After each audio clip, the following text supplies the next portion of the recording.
I have given no small attention to that not unvexed subject, the skin of the whale. I have had controversies about it with experienced whalemen afloat, and learned naturalists ashore. My original opinion remains unchanged, but it is only an opinion. The question is, what and where is the skin of the whale? Already you know what his blubber is.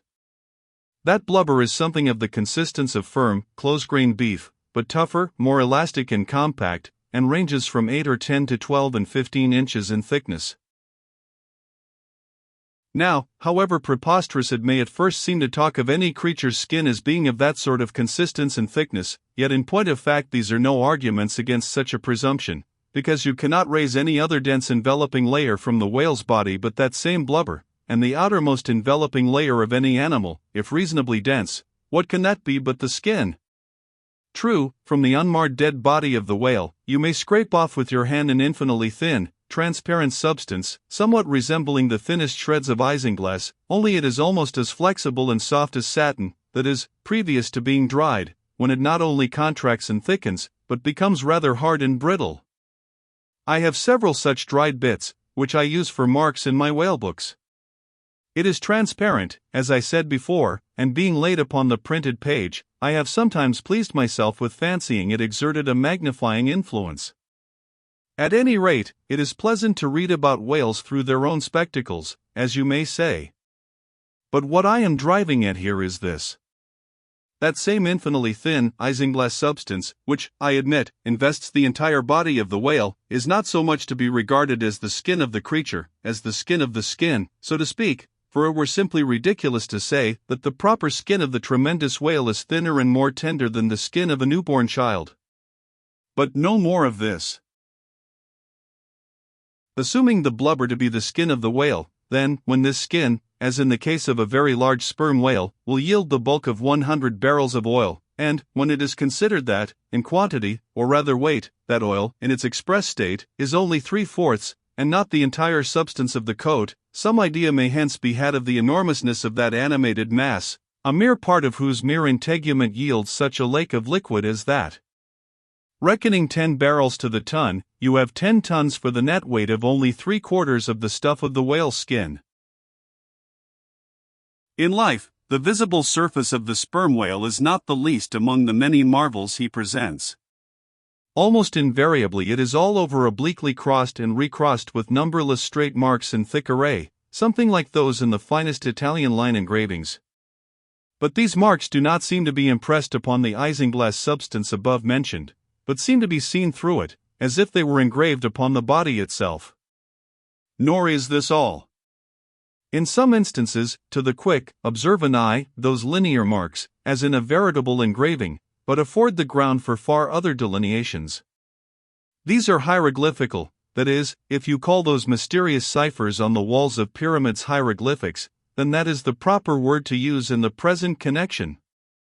By my retentive memory of the hieroglyphics upon one sperm whale in particular, I was much struck with a plate representing the old Indian characters chiseled on the famous hieroglyphic palisades on the banks of the upper Mississippi. Like those mystic rocks, too, the mystic marked whale remains undecipherable. This allusion to the Indian rocks reminds me of another thing.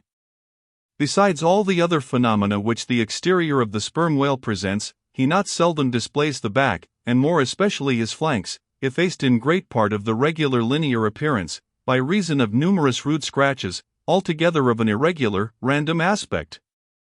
I should say that those New England rocks on the seacoast, which Agassiz imagines to bear the marks of violent scraping contact with vast floating icebergs, I should say that those rocks must not a little resemble the sperm whale in this particular.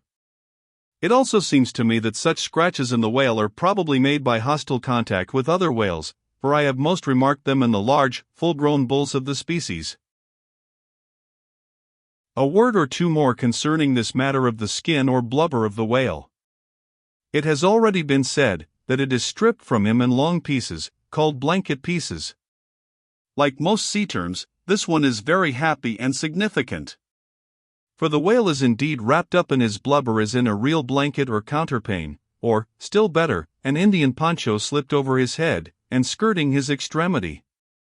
It is by reason of this cozy blanketing of his body that the whale is enabled to keep himself comfortable in all weathers, in all seas, times, and tides.